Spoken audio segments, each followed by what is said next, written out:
आगे श्लोक में कहता है कर्णयो हो कर्णिकारम। कर्णिकारम एक वचन है, कर्णयो हो दो वचन, दो कान है, कर्णिकारम एक वचन है। हमने कहा था कनेर का फूल लगाना पीला भगवान को बहुत पसंद है, यदि गांव में हो तो लाके। क्यों? गोपालों के साथ में भगवान जब गौचारण करने के लिए जाते थे तो किशोरी राधा जी कान्हा की तरफ देखती और आंखों से इशारा करती। आंखों ही आंखों से इशारा हो गया, साथ साथ जीने का सहारा हो गया। आंखों ही आंखों में इशारा हो गया, साथ साथ जीने का सहारा हो गया। पप्पू के पापा देख लिया मम्मी की तरफ, उन्होंने कहा नहीं नहीं देना है दान को, तो मजा आ लेगी पप्पू के पापा दान कर ले। बोलो ना राधे राधे, है ना? आंखों से सब बातें हो जाती हैं। दिन जब भगवान गौचारण करने के लिए जाते थे तो गोपियां रोती थी दिन भर, और रात भर जब गोपियों के साथ भगवान रास रचाते थे तो रात भर गायें रोती थी, हमारे प्रभु हमको छोड़ के चले गए। गौचारण करने जाती तो किशोरी जी कहती आज किधर जाओगे गोविंद? नेक बता दो, हम उसी तरह की कल्पना करेंगे जिस तरह आप गौ लेकर के जाते हो। अब इतने दोस्तों के बीच में कैसे प्रिया प्रीतम बात करें? कान्हा जी ने बता दिया किशोरी तुम देख लेना, मेरे जिस कान में कनेर होगा मैं उसी तरफ गौ चराने जाऊंगा, है ना? हमारे आश्रम का नियम है, हमको जिस दिशा में जिस दिन जाना हो हम कान्हा जी के कान में उसी तरफ कनेर का फूल खोल देते हैं। प्रभु आज इस तरफ जाएंगे, आप लाज रखना, जिसका भला करवाना हो करवा देना। पीला कनेर गांव में हो तो लेके आना, मेरे गोविंद को बहुत प्रिय थे। नहीं है तो पेड़ लगाना और बहुत प्यार से पीला। कर्णयो कर्णिकारम, कर्णयो कर्णिकारम क्यों कहा? क्योंकि एक कनेर का फूल है और कान दो हैं। भगवान कितने बड़े नर्तक हैं कि जब तक एक कान में नजर जाती, इस कान में कनेर का फूल है, और जब तक व्यक्ति नजर को दूसरे कान में ले जाता तब तक भगवान कनेर को उछाल के एक कान से दूसरे कान में कर देते। इतने बड़े नर्तक थे मेरे गुरु। अब जिस व्यक्ति को जो चीज पसंद हो, है ना? यादवों को नाचना पसंद है, इसलिए अंतिम 15 मिनट दिल खोल के नचाते हैं। इसलिए क्योंकि आपका जीवन आनंद में, कृष्ण के कीर्तन में, कृष्ण के भजन में, है ना? और हम तो लाला नंद के, और इधर तो कहते हैं लाला नंद के, और उधर एक। बोलो ना राधे राधे, बोली भक्त भगवान की। अरे जाम पर जाम पीने से क्या फायदा, और रात को पी सुबह उतर जाएगी। क्या करें? और एक ही प्याला पी ले हरि नाम की, ही प्याला पी ले हरि नाम की, एक ही प्याला पी ले हरि नाम की, एक ही प्याला पी ले हरि नाम की। जिंदगी प्यार तेरी सवर जाएगी, जिंदगी प्यार तेरी सवर जाएगी। एक ही प्याला पी ले हरि नाम की, एक ही प्याला पी ले हरि नाम की। जिंदगी प्यार तेरी सवर जाएगी, जिंदगी प्यार तेरी सवर जाएगी। अच्छा, आगे भजन ही गाती कथा सुनाते हैं।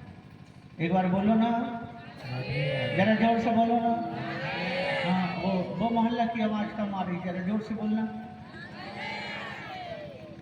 बोले भक्त वत्सल भगवान की जय हो। प्यारे, मेरे गोविंद को भगवान की सुंदरता का श्लोक रटाया। बरहा की जाऊं, मोर का पंख लगाते हैं, मोती की माला पहनते हैं और कानों में कनेर का फूल, अद्भुत अद्भुत सुंदर लगते हैं मेरे गोविंद, बहुत सुंदर है मेरे। हमारे ब्रज में कहते हैं इतना सुंदर है कन्हैया, इतना सुंदर है। ब्रज के नंदलाला तुम हो के लली। गोपियां कहती है कन्हैया, वो तो भगवान का विधाता का शुक्र है कि तू लड़का हुआ, यदि तू लड़की होता ना। ब्रज के नंदलाला तुम हो के लली, तो गले कट जाते करोड़न के।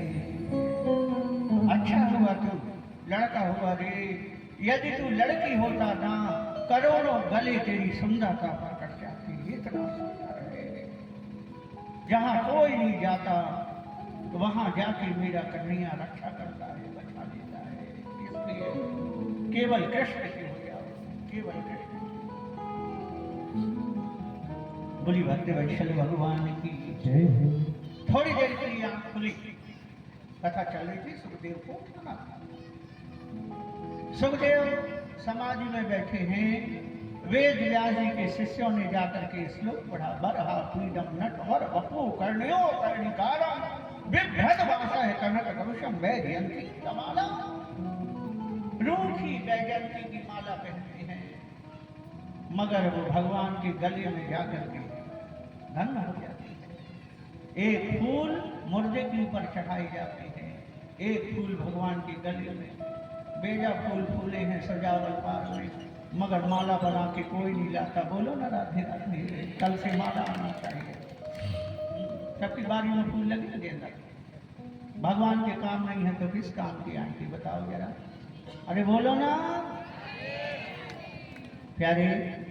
भगवान की सुंदरता का वर्णन किया, एक पल के लिए आंख खुली। फिर सोचे, कुछ लोग तन से बहुत सुंदर होते हैं मगर मन के सुंदर नहीं होते। तन का सुंदर होना बड़ी बात नहीं है, यदि मन सुंदर है तो दुनिया तुम्हारे पीछे पीछे चले। ये दाढ़ी बढ़ाए, बाल बढ़ाए, जुआ भरे मूल में, तन सुंदर नहीं, मन सुंदर नहीं, मगर भगवान का नाम जपते हैं तो दुनिया साधु संतों के पीछे पीछे चलती है। मन सुंदर है, सुंदर मन में ही भगवान रहते हैं। हाँ, ध्यान रखना, जीवन में गोली का भाव भर जाता है मगर बोली का भाव नहीं भरता। एक बोली का घाव अंधे का पति, बेटा अंधा, महाभारत का युद्ध करा दिया। बोलो ना राधा। इसलिए बहुत सोच समझ कर बोलो, पहले तौलो फिर बोलो, है ना प्यारे। होगा सुंदर, तन से सुंदर है, मन से सुंदर नहीं हुआ तो मेरा समाधि छोड़ करके जाना बेकार हो जाएगा। व्यास जी के शिष्य आ गए। व्यास जी ने पूछा, क्या हुआ बेटा? गुरु जी एक बार आंख खुली थी, फिर बोले कि तन से सुंदर होगा, मन से सुंदर नहीं हुआ तो मेरा समाधि छोड़ करके जाना बेकार हो जाएगा। आज व्यास जी ने दूसरा श्लोक रटा दिया। अहो किया इस तन काल कूटम जिघांसया पायदा प्रसादी लेभे गतिंदा तुझदो अन्यम कम्बा दयालुम शरणम ब्रजेमा। बकीयम, ओ खेत में में पानी चलाते हो तब एक टांग से खड़ा रहता है बगल, जैसे बड़ा भारी महात्मा बैठा, और मछली आई और गपा, कीड़ा आया और गपाक से लपकता है ना। बकासुर की बहन बकी पूतना, स्तन कालकूटम, अपने स्तन में कालकूट जहर लेप करके गई। बेटियों बताओ कालकूट क्या है? जहर पोटेशियम साइनाइड का नाम सुने हो? पोटेशियम साइनाइड रसायन शास्त्र में सूत्र क्या है? KCN, एम आई राइट? KCN रसायन शास्त्र में सूत्र है उसका। आज तक कोई व्यक्ति उसका स्वाद नहीं बता पाया। जीभ में रखा और गोविंद लाया, केवल मुंह से निकला सा, तो सा से साल्टी भी होता है, सा से स्वीट भी होता है, सा से सौर यानी कड़वा भी होता है। ऐसा जहर लगा के गई, मगर कन्हैया तू धन्य है रे, जो जहर लगा के मारने के लिए आया असाध्वी राक्षसी है, उस राक्षसी को तूने वो लोग दे दिया जो कभी जाके माता देवकी को मिलेगा और माता यशोदा को मिलेगा। जो तुझको मारने के लिए आया तूने उसको वो लेख दे दिया। कम बा दयालु, जो सुना सुखदेव जी ने इतना दयालु है, समाधि टूट गई। भैया आगे गाओ ना, हमको नहीं आता, गुरु जी को आता है। कौन है गुरु जी? वेद व्यास जी, पिताजी के पास इतना अमूल्य खजाना। हाँ, ऐसे ऐसे 18,000 श्लोक है और सुखदेव को लेकर के आए। बहुत बड़ा प्रसंग है। फिर जनक जी ने परीक्षा लिया, परीक्षा सुखदेव जी ने पास किया, पास करके व्यास जी के पास गए। आज व्यास जी ने पूरी भागवत रटा दिया, बेटे को दे दी। सुमेरु पर्वत पर गए और वहां जाकर के फिर भगवान के चिंतन में लीन हो गए। बोली भक्त वैष्णव भगवान की जय हो। हरि सुंदर नंद मुकुंदा, हरि नारायण हरि ओम। हरि सुंदर नंद मुकुंदा, हरि नारायण हरि ओम। हरि सुंदर नंद मुकुंदा, हरि नारायण हरि ओम। हरि केशव हरि गोविंद, हरि नारायण हरि ओम। हरि केशव हरि गोविंद, हरि नारायण हरि ओम। हरि सुंदर नंद मुकुंद, हरि नारायण हरि ओम। हरि सुंदर नंद मुकुंद, हरि नारायण हरि ओम।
बोले भक्त वैष्णव भगवान की जय। अभी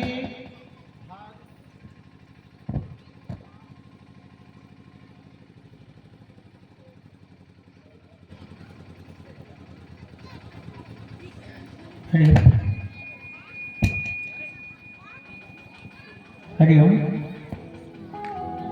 बलिभद्रेश्वर भगवान की। श्रीमद् भागवत कथा के कहने वाले सुखदेव जी के जन्म की कथा आपने सुना, है ना?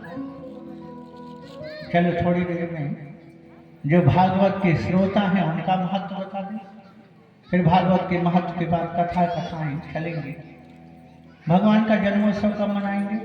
परसों। हाँ जी अना जी, परसों ठीक है। झूला वगैरह तैयार कर लीजिएगा परसों। कल कथाएं बहुत कथाएं हैं, है ना? क्योंकि जीवन में एक ऐसा अवसर आया था कि भागवत के एक श्लोक के ऊपर 7 दिन कथा चली थी। एक श्लोक 18,000 श्लोक। कर्तुम अकर्तुम वा अन्यथा कर्तुम सर्व समर्थ ईश्वरा, है ना? प्यारे बहुत सी कथाएं हैं, कुछ विशेष हो जाती हैं। हंडी में चावल पकता है तो माताएं 1-2 चावल को छू के देखती हैं, पका के नहीं पका, है ना? और जिन कथाओं से हमें शिक्षा मिलती है ऐसी कथाओं को गाते हुए, क्योंकि पूरी कथाएं भागवत में इतना विस्तार से सुनाओ तो संभव नहीं है, मगर सबसे महत्वपूर्ण है जितनी पूजा हो जाए, जितना अर्चन वंदन हो जाए, भगवान का नाम जितना ले लिया जाए उसी का फल मिलता है। ठीक है। महाभारत का अंतिम चरण, बहुत ध्यान से सुनना, गूढ़ कथाएं हैं। युद्ध बिल्कुल निर्णायक अवसर पर है।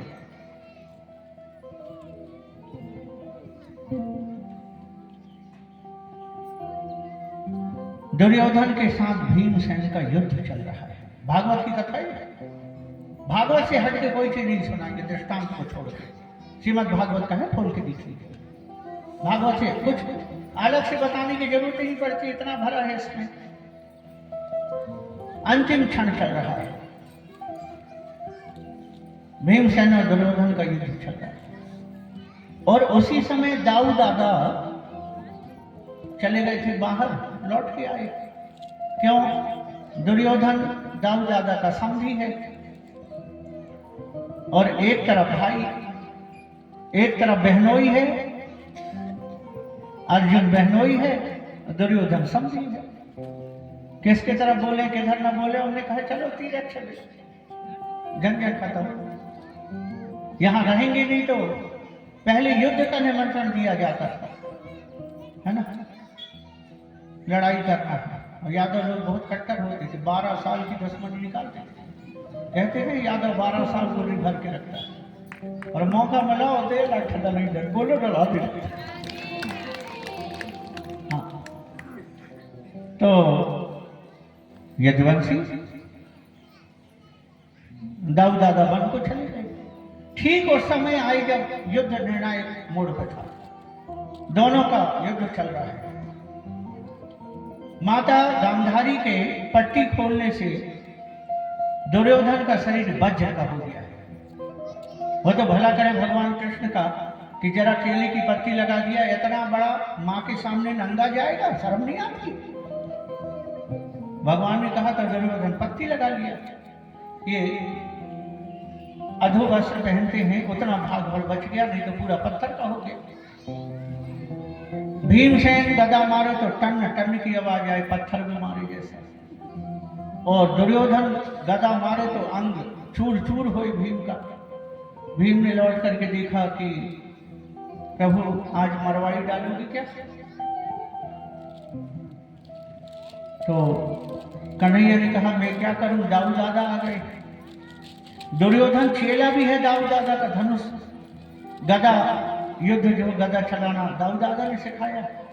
और बेटे से ज्यादा ममत्व चेले की तरफ होता है गुरु का। बेटे से ज्यादा चेला को चाहता है गुरु, सच्चा गुरु है। कोई बात होए तो बेटे का पक्ष नहीं, चेले का पक्ष लेगा गुरु, सच्चा गुरु है। क्या करें? जब दूसरी बार गदा मारा, हड्डियां ढीली होने लगी, तो कन्हैया ने कहा जान पे मार। भीमसेन ने कहा वो युद्ध का नियम, अरे कहे भाड़ में गया तेरा ये और नियम, या तो मार और नहीं तो मर, नियम को तोड़ और मार। और जो उठा के गदा को मारा, जहां पर पत्ता लगा था जंघा के पास, जान टूट गई, है ना। दाऊ दादा कूद गए ऊपर से। अन्याय है, अन्याय है। मैंने पूरे युद्ध में सुना है कि कृष्ण तू अन्याय से पांडवों को जिताया है। कन्हैया दौड़े और दौड़ करके जाके दाऊ दादा के पैर को पकड़ लिए। ये जितने क्रोधी व्यक्ति होते हैं ना, इनके सामने झुक जाओ, प्रणाम कर लो, पैर पकड़ लो, तुरंत इनका गुस्सा ठंडा होता है ना। शादी के पहले लड़का बोलता है, लड़की सुनती है। शादी के बाद स्त्री बोलती है, पुरुष सुनता है। और एकांत लड़का बच्चा भाई और स्त्री और पुरुष दोनों बोलती है और पड़ोस वाली सुनती है। बोलो ना, लड़का बच्चा हुए दोनों झोहा झो। तो दाऊ दादा क्रोध से उठे तो कृष्ण ने पैर पकड़ लिया। दादा किस न्याय की बात करते हो? लाख का महल बना करके पांडवों को भीतर रख के आग लगा दी गई, ये नियम है? एक वीर के साथ एक वीर लड़ेगा। धोखे से पांडवों को जहर पिला दिया गया भीम को, ये न्याय है?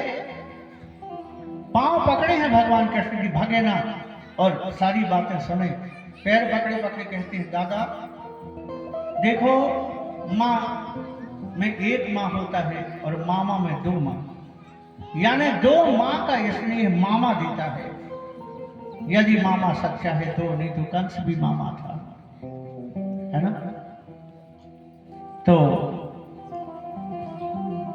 अभिमन्यु बहन सुभद्रा का पुत्र भांजा,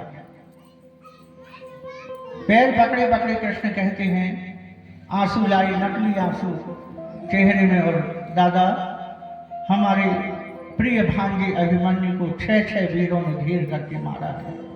चक्रव्यूह बना करके 6 लोग एक को मारे, कहां का न्याय है? दादा ने कहा, क्या अभिमन्यु मारा गया? हाँ दादा, 6 इन योद्धाओं ने घेर करके चक्रव्यूह की रचना करके मार दिया। दादा का क्रोध शांत, फिर ये मरे, मुझे कोई परवाह नहीं। कन्हैया कहने यही चाहता था कि तुम जाओ ना लौट जाओ और मैं इनकी खबर ले लूं। जंगा टूट गई तो सब कुछ खत्म हो गया। पहलवी की नस टूट गई तो आदमी चलने फिरने में बेकार पड़ा है। मगर दुश्मन कितना घातक होता है। कुछ लोग बचे हैं, कृतवर्मा, अश्वत्थामा और 2-4 कुछ लोग। रात में अश्वत्थामा आया, मित्र है दुर्योधन का। दुर्योधन मित्र, तुमने निर्णय गलत लिया। तुमने पितामह को, भीष्म को सेनापति बना दिया। ये भीष्म पितामह पांडवों को चाहते थे, मैं देखता था। जब जब इनके धनुष के सामने कोई पांडव आता तो ये अपने तीर की दिशा बदल देते थे। जब सेनापति दुश्मन से मिला हो तो जीत कहां तक होगी? सुनो, जब तक राजा जिंदा नहीं पकड़ा जाता या राजा मर नहीं जाता, तब तक विजय घोषित नहीं होती। अभी तुम जिंदा हो, पकड़े नहीं गए हो और मरे नहीं हो।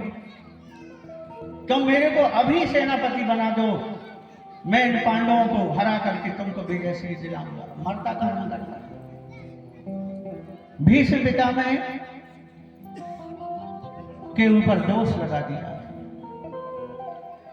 यहां पर दुर्योधन ने, जंगा टूट गई थी तो रक्त निकल रहा था, रक्त को लगाया अंगूठे में और अश्वत्थामा के माथे पे लगा दिया, जा तेरे को सेनापति बनाता हूं। यदि मैं जिंदा रहा और तू जीत गया तो आधा राज्य तेरा, आधा मेरा, और यदि मैं मर गया तो पूरा राज्य मैं तुमको देता। सड़मुख जाए कुटुंब न खाए। दुश्मन खा लिए मगर कुल के लोगों को नहीं मिलना चाहिए। और अश्वत्थामा सेठी बघार करके जो गया, सोया था रात को। ये जो कौआ लोग है ना, उल्लू को पहले जो है उल्लू रात में कौआ लोग सोए रहते थे तो उनको कौआ को रात में जाके